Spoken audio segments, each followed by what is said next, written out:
I have to ask this. I hate to interrupt you. We have a question we want to ask about what happened to you in 2016 with this Bernie Bros movement, where your followers are seeing they have a racism problem, a misogyny problem. Do you think that's a super PAC thing behind that? That was the Democratic establishment. That was the... Oh, wow. Okay. Democrat Party is so dang crooked. In other news, water is wet. I know, it's very obvious what I'm saying, and it sounds like I'm just saying the sky is blue, and you're just like, Darian, what the hell are you talking about? Why are you telling me this? Well, there's a great reason, Patriot, okay? Sometimes you got to sit down and just think and observe about just how corrupt things are, because it's one thing to say, the Dems are corrupt. You know, in other words, grass is green. Yeah, we all know that. But to actually talk about the details behind it and why are actually somewhat fascinating. And we're going to see a little bit of a trip down memory lane right here with that actually came up, ironically, because of a Democrat's admission about the party, namely Bernie Sanders. Yes, folks. It is a bit surprising, but he actually has criticized them a bit. And maybe that's not surprising because he's criticized them in other ways before, but he also capitulates to the party in many sad and pathetic ways too. And we'll see that right now. So we're going to get right into it. It's going to be fun. But first, do me a huge favor, folks. Like our video and share it around so we can keep bringing you all this great hard-hitting content. And to our returning subscribers, thank you so much. We're so glad you're back. As always, folks, I'm your host, Darian, and this is Resist the Mainstream. The problem I think a lot of voters had is like they didn't even know if it was her. We didn't even know if Biden was president. We didn't even know if these were her talking points. And we felt that over the last 4 elections, Democrats, we felt that we didn't have a say on who could be president. We talk a lot about the Republicans being autocrats and oligarchs and taking over democracy, but from the Democrat perspective, and I'm a lifelong Democrat, I felt like the Democratic Party completely removed the democratic process from its constituents. And I think they need to have some accountability of that. No argument here. I donated for you. I mean, I wanted you to, like, 2016, I was like, this is going to happen. This guy's going to do it. And it felt like they stole it from me. And I'll be honest, it broke my heart when you supported him. Yeah. Look, but you have, in the world that I live in, you got a choice. And I mean, a lot of people, including my wife, agree with you. But, you know, you're down to a choice. Is it going to be Hillary Clinton or is it going to be Donald Trump? Not a great choice. But it ended up being him anyway, so why don't we burn it down? Well, because it's easy to say. Burning it down means that children are not going to have, you know, food to eat, that the schools will deteriorate, people will not have health care. I got it. And I'm an elected official. I got to represent the people. That's fair. And I can't turn my back on. But then could we not also say if ostensibly there hasn't been a fair primary for the Democrats since 2008, are they not also a threat to democracy? Yes. We often hear... Fair enough. That is, yeah, I'm not going to argue with that point. I actually don't think Bernie's answer to Andrew Schultz over here was fair at all. If anything, it just shows what a sad and weak man he is. And I don't even think he believes it himself, this stuff about, well, you know, if I didn't support the Democrats, well, the Republicans were going to be so much worse. His whole shtick, at least part of it rather, was that both parties have this, which is true. He's correct in diagnosing that problem. And that the corporate Democrats don't really care about the American people, especially not the poor and working class people. That was all true. But now he's saying, well, you know, I had to support them because poor people are going to be worse off if we go for Republicans. Really? You really believe that, Bernie? I'm not so sure you do. Honestly, I'm not so sure you do. And make no mistake, the primary was undoubtedly rigged against him back in 2016. You know who said as much? The former acting interim DNC chair, Donna Brazile. She actually admitted it herself. Check this out. Here's a passage from her book. Check this out. I had tried to search out any other evidence of internal corruption that would show that the DNC was rigging the system to throw the primary to Hillary, but I could not find any in party affairs or among staff. I had gone department by department, investigating individual conduct for evidence of skewed decisions, and I was happy to see that I had found none. But wait, then I found this agreement. The funding agreement with HFA and the Victory Fund agreement was not illegal, but it sure looked unethical. If the fight had been fair, one campaign would not have control of the party before the voters had decided which one they wanted to lead. This was not a criminal act, but as I saw it, it compromised the party's integrity. Isn't that interesting? So she basically admitted that it was rigged against Bernie back in 2016. But what's so funny about this is these people, they just lie and contradict themselves all the time. Check out what Donna Brazile said in an interview after the fact, after her book was out. Roll clip. Explosive claims by former Democratic National Committee Chair Donna Brazile are bringing attention back to last year's presidential race.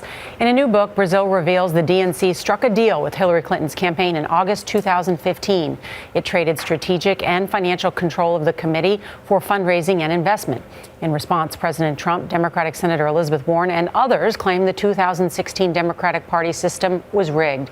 Brazile's tell-all book is called Hacks, the inside story of the break-ins and breakdowns that put Donald Trump in the White House. Donna Brazile is with us. Good morning. Good morning. How are you? I'm well. Was it a fair fight between Senator Clinton and Bernie Sanders? I believe so. Look, we had 5 candidates in the race. Hillary Clinton, no question about it, ran a very strong campaign. She had resources in the states that matter, especially those early states.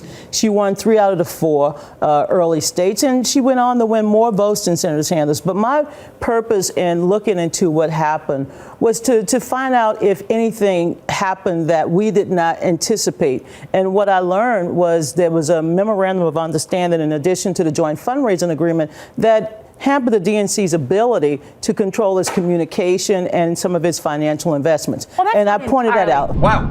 Isn't that something? Let's continue with Bernie and Schultz.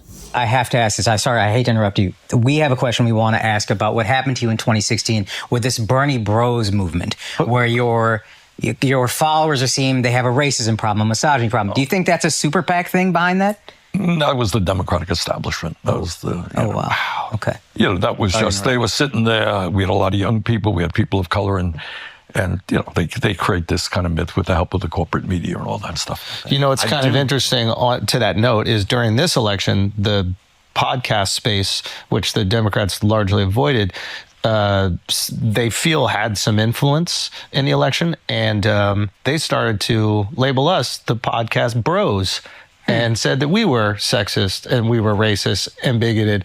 It's almost like it's the exact same strategy to get you out of there.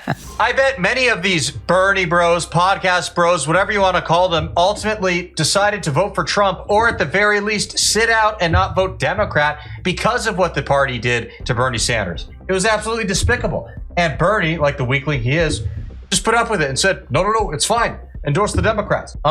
I will give him a compliment. He is a good socialist in that he's very hypocritical and is kind of clueless. Here's the hypocrisy part. He owns multiple houses, all right? All while he complained about the millionaires and the billionaires controlling the system while he's living in his, different luxury homes. Okay, yeah, all right, man. And what's funny is he used to say millionaires, but he kind of shifted his rhetoric to only billionaires. I wonder why. It's also funny how the way the Democrats make the Democratic primary less democratic, you don't really see it with Republicans. Give you an example. Hillary Clinton had all the super delegates assigned to her right at the beginning of the election. No votes were needed on her part in order to secure those. And so the media kept advertising, oh, look, Hillary Clinton's leading, even though she really wasn't until she actually started rolling in more primary election victories. It's funny because in the GOP, none of that happens. In the GOP, the delegates are simply assigned based on winning different primary elections or caucuses. Not the case with the Democrats, while they claim, we love democracy. Really? That's what the liberal elite China does. They run away. Look, again, I would hope that everybody who's watching the program is that we as a nation have got to end all forms of bigotry, right? Yes. That I start off as a basic assumption. Unless it's to your close friends, right? Yeah, whether it's racism or sexism, homophobia, or xenophobia, whatever it is. But liberal Democrats talk about that all the time. And then you get to what we call identity politics. Yeah. That you're black, you're wonderful, you're tremendous, you're gay, you're the greatest human being on earth. Yeah. And rather than say, what do you stand for? Exactly. You're gay, that's fine, who cares? Yeah. But what do you stand for? Yeah. Is every gay person brilliant and wonderful and great? No, of course not. Everybody's a human being. Yeah. So the issue is what you stand for, which gets you back to what we discussed earlier, class politics, in the sense of which side are you on?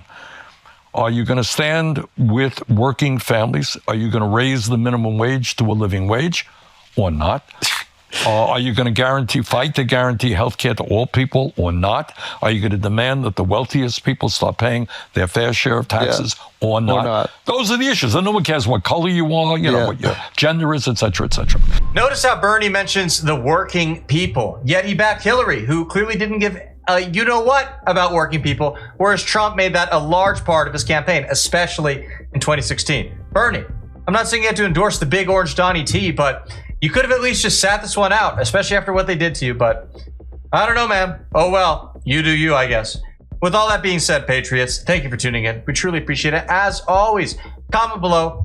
Let us know what you like about the clip, what kind of stuff you want to see in the future, and hit that subscribe button down below, and we will see you again soon. God bless.